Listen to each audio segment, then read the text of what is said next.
It was one of those peaceful winter evenings in Tucson when I was up on the ladder, carefully stringing the last strand of warm white Christmas lights across the front porch.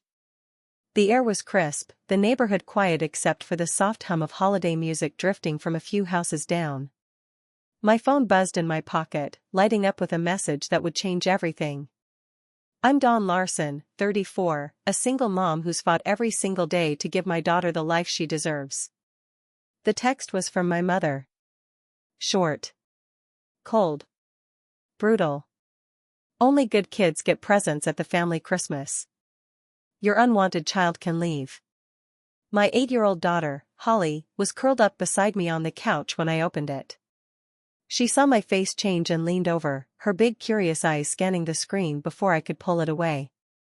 She read the words silently. Her little hands started shaking. Tears filled her eyes, but she didn't make a sound, just sat there, tiny shoulders hunched like she was trying to disappear. Rage exploded inside me, white-hot and sharp, but I forced my voice to stay calm for her. I typed back with trembling fingers, understood. I hit send. I'd spent thousands, literally thousands, on their Christmases every year. Toys for my sister Tara's kids, fancy clothes, jewelry for my mom, a nice watch for my dad one year.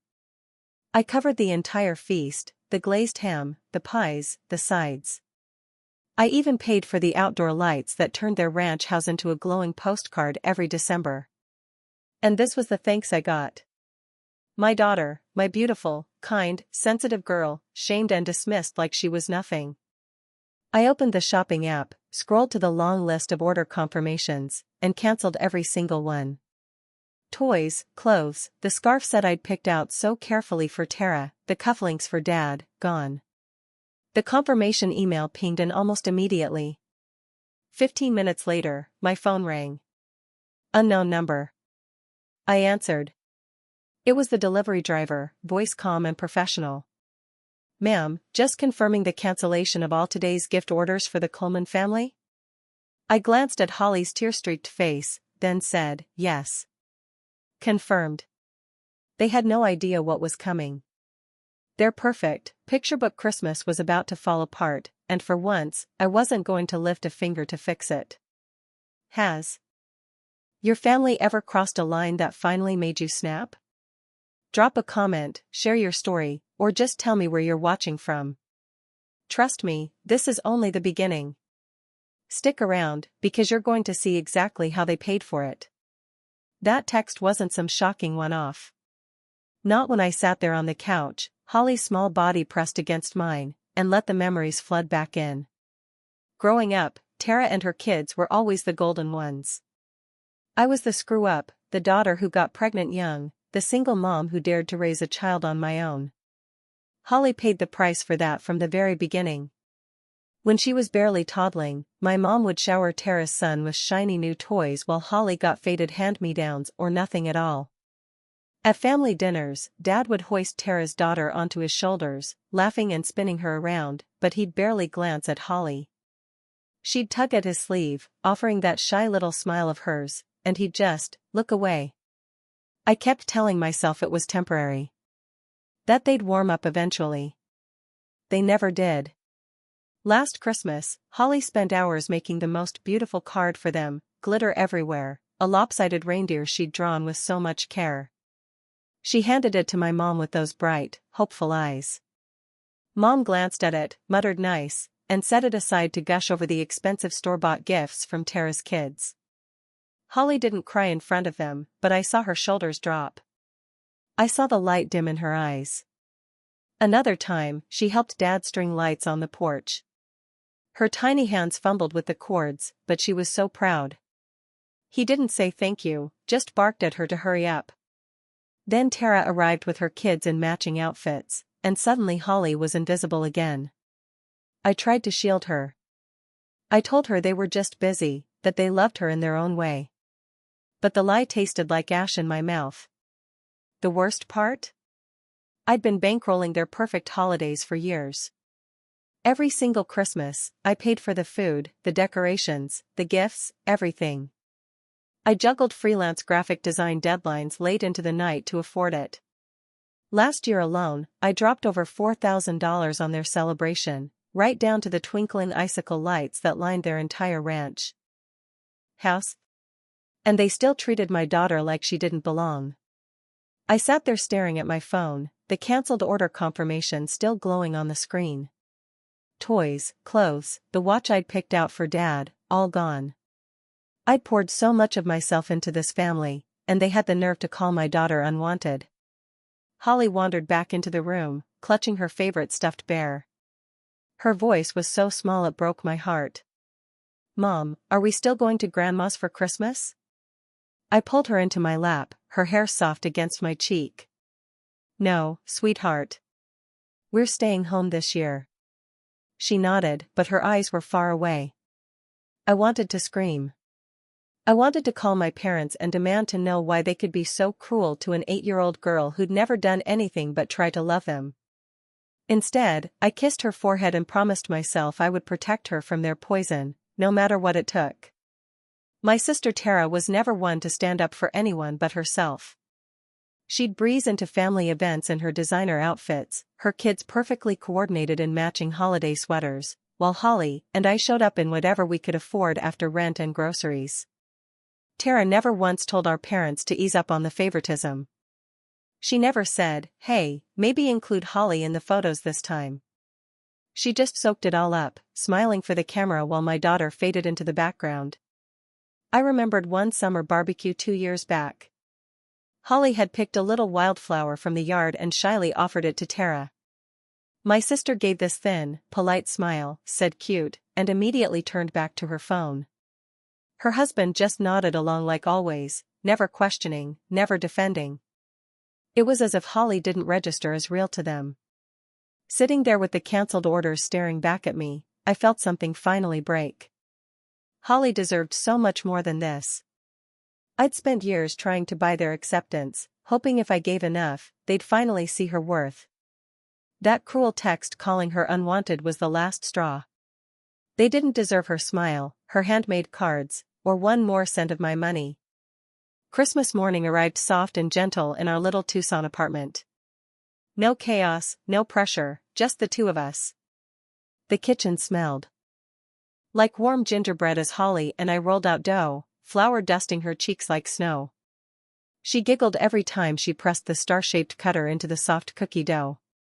We'd put up our own small tree in the living room, nothing fancy, just twinkling lights and a few ornaments Holly had made at school. I slipped a classic holiday movie into the player, and we curled up under a blanket, her head resting on my shoulder. This was the peace I'd always wanted for her, far away from judgmental stares and whispered exclusions. My phone buzzed on the coffee table. I glanced over. A notification from my mom, a photo of their big Christmas party at the ranch house. The table groaned under platters of food I'd paid for in years past, glazed ham, creamy mashed potatoes, pecan pie stacked high.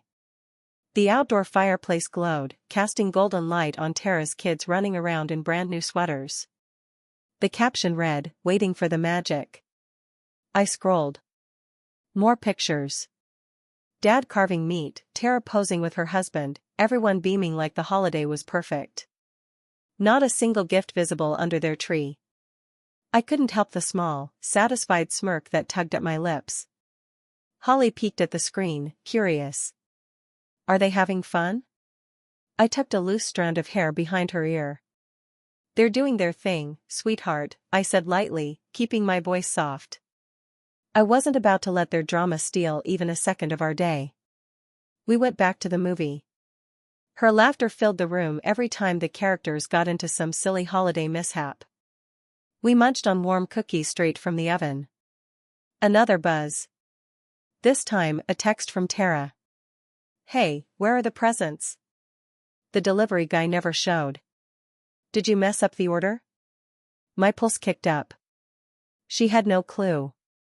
No idea I'd cancelled the toys for her kids, the scarf set I'd chosen so carefully for her, the cufflinks for Dad. I'd spent weeks picking everything out, hoping, stupidly hoping, that this year might be different, that they'd finally include Holly. I didn't reply. Just set the phone face down. More notifications trickled in. Mom posted another picture, this time of the bare Christmas tree.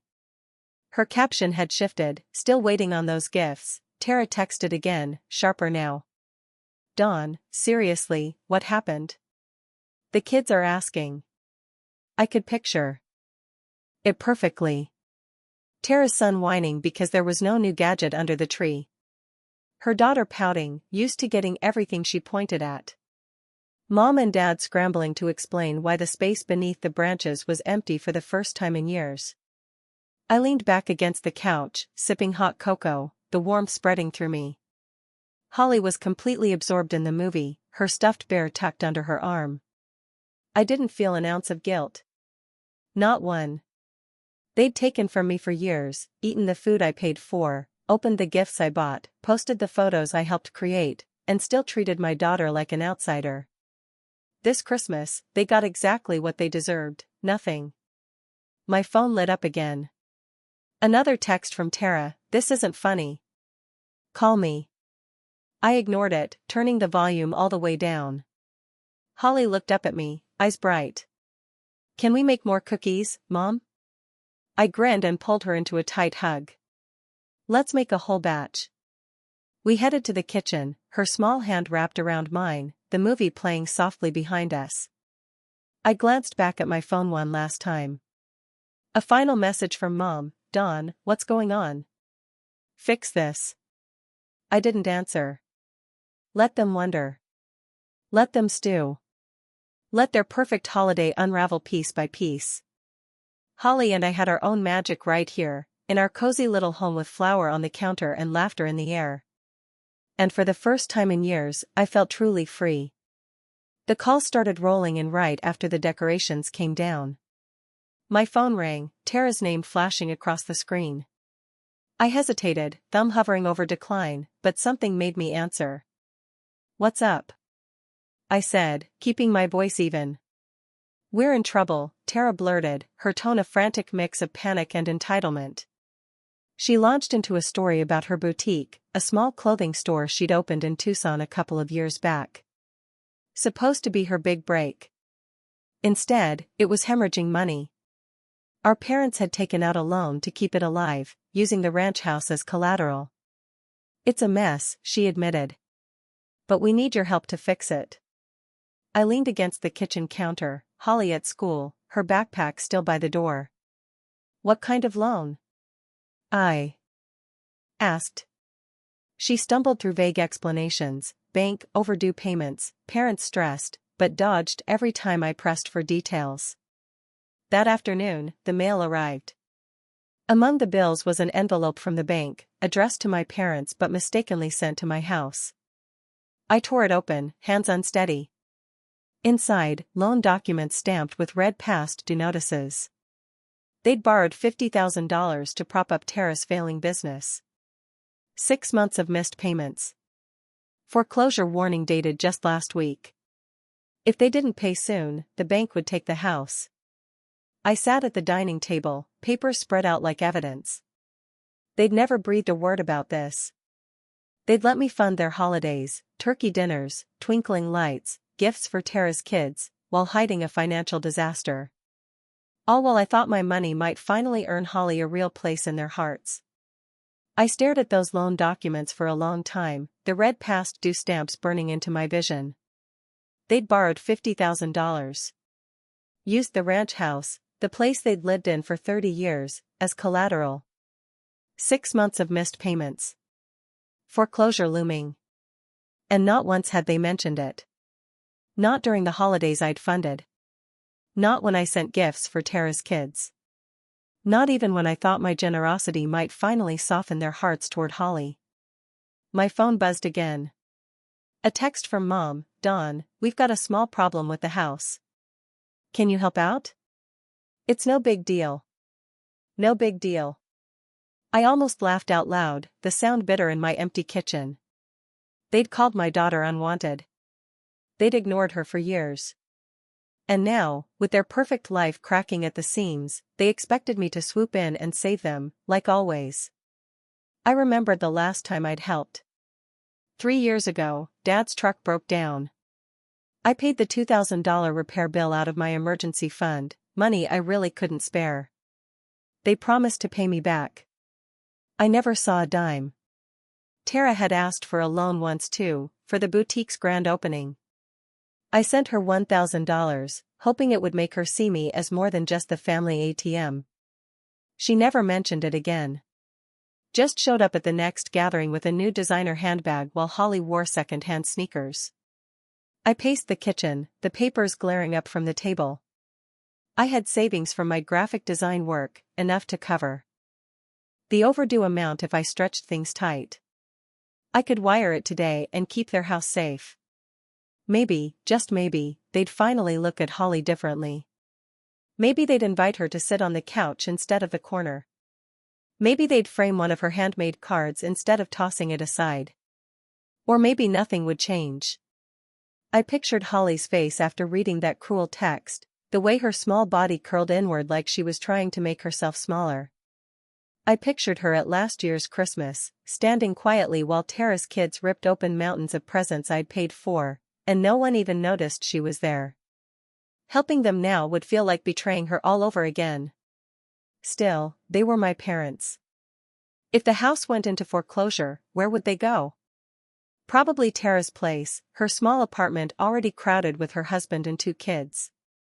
I could already hear Tara complaining about the burden, even though it was her failing business that had put them in this position. The thought made my stomach twist. I didn't want that guilt on my conscience. I tucked the papers into a drawer and closed it hard. I hadn't decided yet. But one thing was crystal clear, they didn't get to treat my daughter like garbage and still expect me to play savior. Not this time. A week later, after days of silence on my end, Mom called. Her voice was unusually warm, almost sweet. We're throwing a birthday party for Tara's son at the ranch next Saturday, she said. Bring Holly. It'll be fun. I hesitated. My stomach knotted.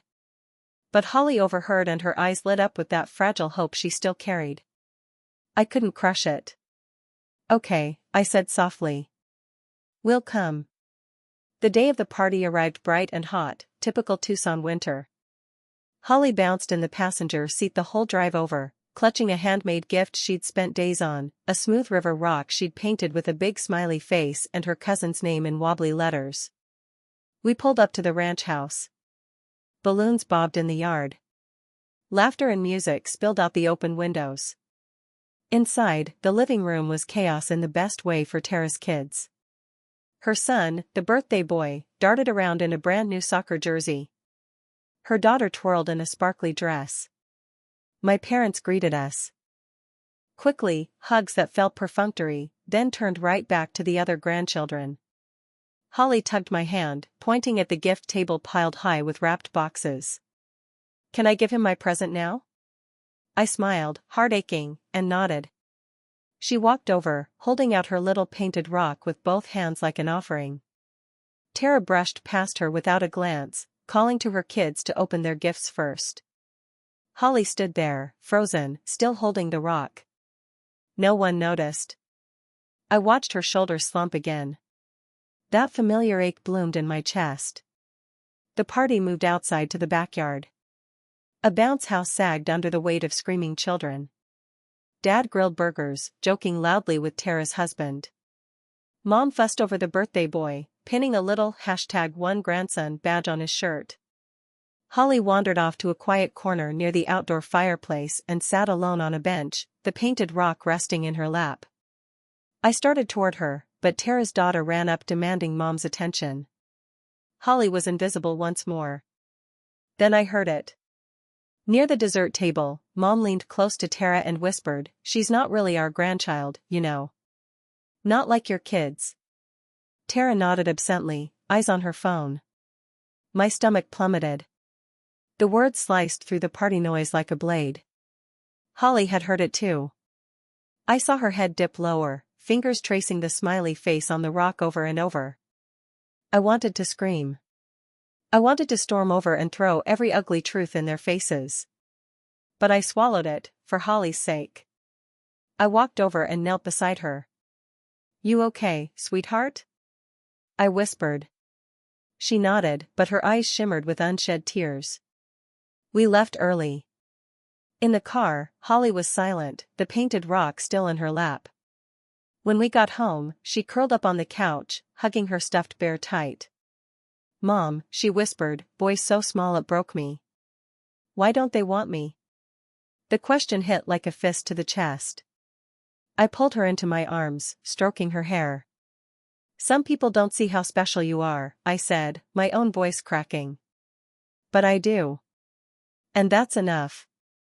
It's more than enough. She started to cry then, soft, shaking sobs. I held her tighter, tears burning my own eyes.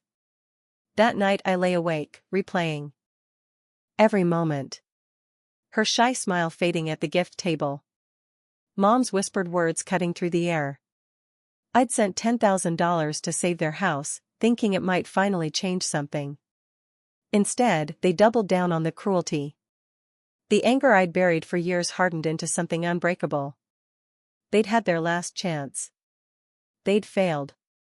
Holly and I were done waiting for them to see her worth. That night after the birthday party, I couldn't sleep. Every time I closed my eyes, I saw Holly sitting alone on that bench, tracing the smiley face on her painted rock while the rest of the family celebrated without her. I heard my mother's whisper again, she's not really our grandchild, and felt the same sick drop in my stomach. I'd wired them $10,000 from my savings to cover the overdue payments on that first loan. I did it quietly, hoping against hope that it might shift something. That maybe, finally, they'd see Holly as part of the family. That the next gathering would be different. It wasn't. They'd taken the money, kept the house, and still looked at my daughter like she was an intruder. If anything, the favoritism felt sharper now, like they were daring me to say something. The new year rolled in with a fresh wave of desperate messages. My phone buzzed constantly. First Mom, Dawn, we need to talk. It's urgent. Then Tara, the store is in trouble again. Please, we need you. I stared at the screen, stomach churning. I'd already bailed them out once. Now they wanted more, without ever mentioning the second, larger debt I'd discovered by accident. A few days later, I met my friend Lori at our favorite little cafe downtown. She's been my anchor since high school, straight-talking, no nonsense, and fiercely loyal. I told her everything. The cruel Christmas text. The cancelled gifts. The birthday party where Mom said those awful words within Holly's earshot. The $10,000 I'd sent to save their house. And the hidden second loan I'd found in the misdirected mail. Lori listened without interrupting, her latte growing cold in her hands. When I finished, she set her cup down slowly. They've been using you for years, Dawn, she said flatly. You paid for their holidays, their food, their kids' toys, and now you saved their damn house. And they still treat Holly like she doesn't exist. Stop rescuing them. Protect your girl. Her words landed like stones in still water. She was right. I'd spent so much money, energy, hope, trying to force my family to love Holly the way she deserved. But every time I gave, they took more and gave nothing back except pain. I thought of Holly's quiet sobs in the car after the party, her tiny voice asking why they didn't want her. I couldn't keep letting that happen. When I got home, another envelope waited in the mailbox. Same bank, same mistake, addressed to my parents but delivered to me. I opened it with shaking hands. Inside, documents for a second loan. $75,000 this time. Taken out 6 months earlier, again for Tara's boutique. Again, the ranch house as collateral. But this one was worse, 8 months delinquent. Foreclosure imminent. They hadn't said a word about it. Not when I paid off the first one. Not in any of their vague, urgent texts. I sat at the kitchen table, papers spread out like a crime scene. They'd hidden this entire second debt. They'd let me believe the first loan was their only mistake, then quietly asked for more help while the real problem grew bigger behind my back. Their messages kept coming. Mom, Dawn, call me. We're family. Tara, the bank's calling every day. Please. I turned my phone face down and let the silence stretch. Lori's voice echoed in my head, protect your girl. I reread the foreclosure warning. The bank would start proceedings in less than a month if the $75,000 wasn't cleared. That was way more than I could scrape together without draining every last penny I had, and even then, it wouldn't cover it all. But the real question wasn't could I. It was why should I? They'd lied again. Hidden another massive risk. All while treating Holly like she didn't belong in their family photos, their celebrations, their hearts. For a fleeting moment, I pictured myself driving to the ranch, slamming the papers on the table, demanding answers. Why did you say she wasn't really your grandchild? How could you risk your home for Tara's failing dream and never tell me? Why did you never defend us? The thought didn't scare me anymore. It steadied me. That evening I called Lori again. I'm done with their games, I told her. They're begging for help, but they hid this whole second loan from me. Even after I sent the first $10,000. She didn't hesitate. Good. You don't owe them anything. Holly needs a mother who puts her first, not a family that bleeds you dry. Her words anchored me. I wasn't just angry anymore. I was finished. I gathered both sets of loan documents, the first one I'd paid off and the second they never mentioned, and slid them into a folder. I checked my bank account. The $10,000 was gone. Nothing had changed. I looked toward Holly's room. She was asleep, curled around her stuffed bear, breathing softly. She deserved a life free of this cycle of lies, guilt, and rejection. I stood there in the doorway, watching her chest rise and fall, and felt my decision solidify. I would face my parents and Tara soon. Not to rescue them. Not to negotiate. But to tell them the truth, once and for all. I was done. They'd crossed too many lines, and I wasn't going to let Holly pay for their selfishness any longer. A few weeks later, they showed up unannounced. I heard the knock and looked out the window. Mom and Dad stood in my driveway, clutching a folder of papers, faces tight with worry. Holly was at school, thank God. I didn't want her anywhere near this. I opened the door, face hard. What do you want? Mom stepped forward, eyes pleading. Dawn, the house is going up for auction next week. We need your support to stop it. Dad hung back, silent, hands in his pockets. I recognized the bank logo on the folder they held, the second loan, the one they'd never told me about. I let them in. Not because I was softening. Because there were things I needed to say. We sat at my kitchen table. The folder lay between us like a loaded gun. Why should I step in? I asked, voice calm and even. You've ignored Holly her whole life. You called her unwanted in a text. You said she wasn't really your grandchild right in front of her at that party. And now you expect me to save your house? Mom's face crumpled. We didn't mean it like that, she stammered. We're family, Dawn. We're desperate. Dad finally spoke, voice rough. We've always been there for you. I let out a bitter laugh that surprised even me. Therefore. Me? I paid for your Christmases. Your birthdays. Your dinners. Your gifts. I wired $10,000 to save this house once already. And you still treat my daughter like she's invisible. I stood up, pacing the small kitchen. Holly made you cards. She helped with your decorations. She tried so hard to be part of things. And you barely looked at her. You poured money into Tara's boutique, took out loans you couldn't afford, hid it all from me. I'm done being your bank. Mom started crying, soft and theatrical. I didn't soften. I thought of Holly's painted rock sitting forgotten. Her trembling question in the dark, why don't they want me? My resolve turned to steel. Dad tried again. If we lose the house, we'll have nowhere to go. I shook my head. You should have thought of that before risking it for Tara's store. You chose her over Holly. Over me. You're on your own now. I handed back the folder, hand steady. They sat frozen for a moment. I walked to the door and opened it wide. Leave. Mom clutched the papers. Dad followed her out without another word. That night, I blocked their numbers. Tara's too. I unfollowed them on every platform. Their perfect family photos disappeared from my feed. It felt like cutting a chain I'd been dragging for years. A week later, Lori texted me the news I'd half expected. The ranch house had gone to auction. Sold. My parents had moved in with Tara, squeezing into her already crowded two-bedroom apartment with her husband and 2 kids. I could imagine the tension, the complaints, the cramped space, the blame shifting in every direction. I didn't feel a wave of guilt crash over me. Not even a ripple. They'd made their choices over and over again. I'd made mine.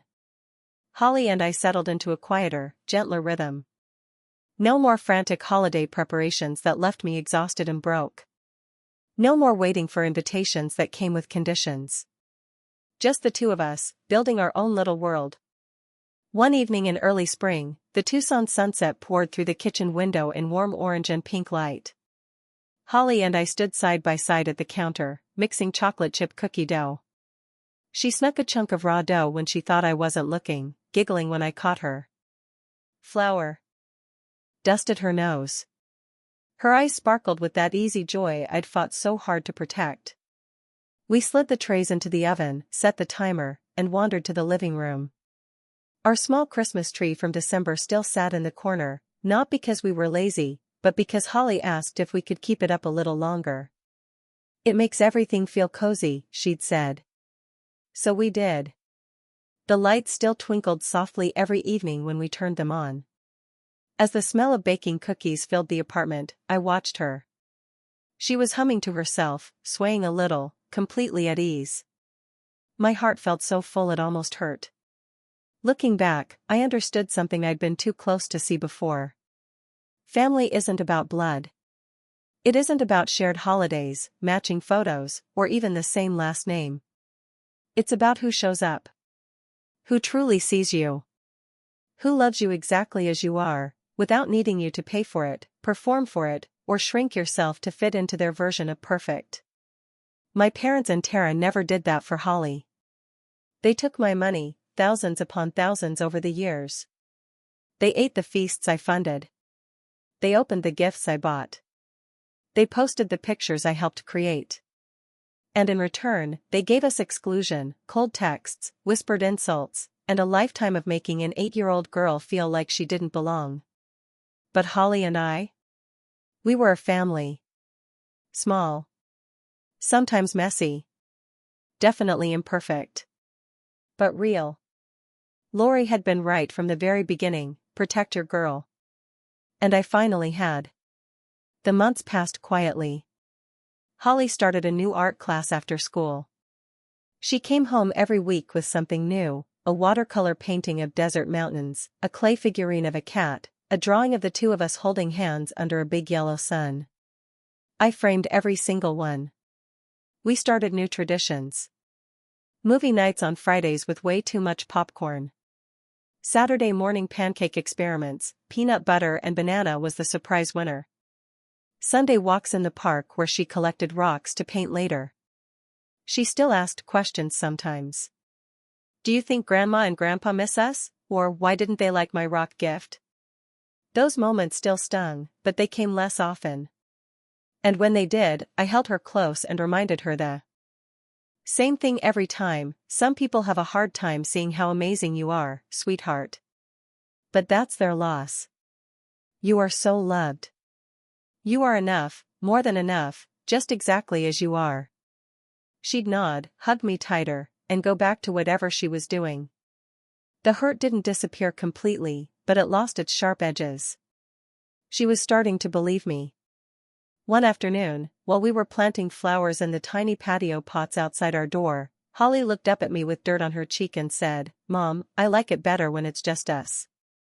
I crouched down to her level, brushing the dirt away gently. Me too, baby. Me too. I never heard from my family again.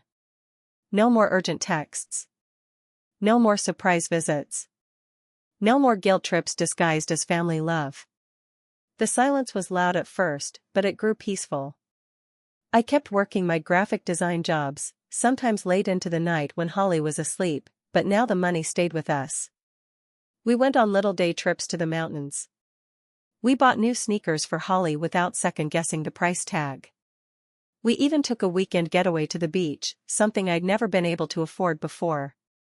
Every time I looked at her, laughing as waves chased her feet, or carefully arranging seashells on our hotel balcony, I knew I'd made the right choice. The last time I thought about the ranch house, the loans, the canceled Christmas, the birthday party, I didn't feel anger anymore. Just a quiet clarity. They had chosen their path. I had chosen mine. And mine led to this, a little apartment filled with cookie crumbs, glitter from her art projects, the soft glow of Christmas lights that stayed up way past the holidays, and a daughter who finally felt safe enough to be herself. That was worth everything. If you're still here, thank you for listening to our story. If you've ever had to draw a hard line with family to protect someone you love, I see you. It's heavy. It hurts. But sometimes it's the kindest thing you can do, for them and for yourself. Holly and I are okay.